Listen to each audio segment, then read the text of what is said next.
Amani ya Mwenyezi Mungu iwe pamoja nanyi. Ndugu tuliohudhuria katika kumsindikiza mpendwa wetu Muadhama Kardinali Pengo, kwa niaba ya Mheshimiwa Mufti na Sheikh Mkuu wa Tanzania Dr. Sheikh Abubakar bin Zuberi bin Ali, jana amenipa agizo la kuweza kuhudhuria katika mazishi haya kwa niaba yake,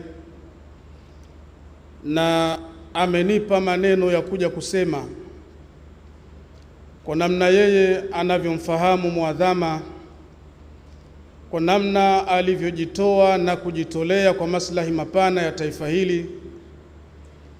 Lakini imefikia mahala Mufti na Sheikh Mkuu wa Tanzania anawataka Watanzania pale wanapomsindikiza Muadhama Kardinali Pengo na kwenda kumuweka katika nyumba yake ya milele, wasione kwamba wanakwenda kumuweka yeye, bali wanakwenda kuziweka hekima zake, busara zake, utu wake na uzalendo wake kwa taifa letu.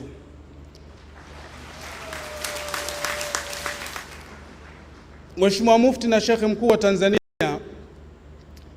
ameniambia na kunituma niseme ya kwamba kila mtu mazishi yake huwa anayaandaa kutokana na utaratibu na mfumo wa maisha atakaoweza kuishi nao katika dunia, kwa namna atakavyoweza kujitoa na kujitolea kwa maslahi mapana ya watu.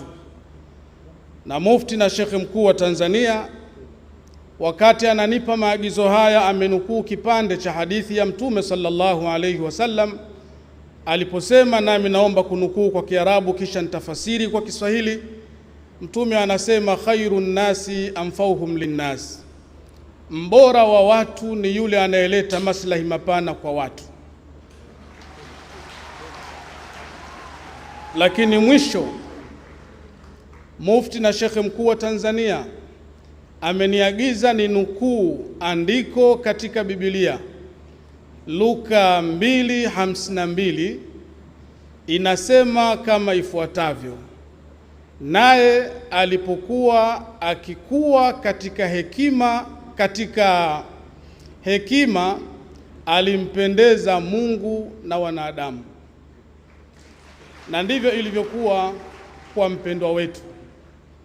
Mwenyezi Mungu sisi tulimpenda, lakini Mungu kampenda zaidi, na kila mmoja katika sisi achukue mfano na maisha aliyoyaishi kwa maslahi mapana ya taifa letu, huku tukiamini hapa duniani hatuna muda mrefu tutarejea kwa Mungu.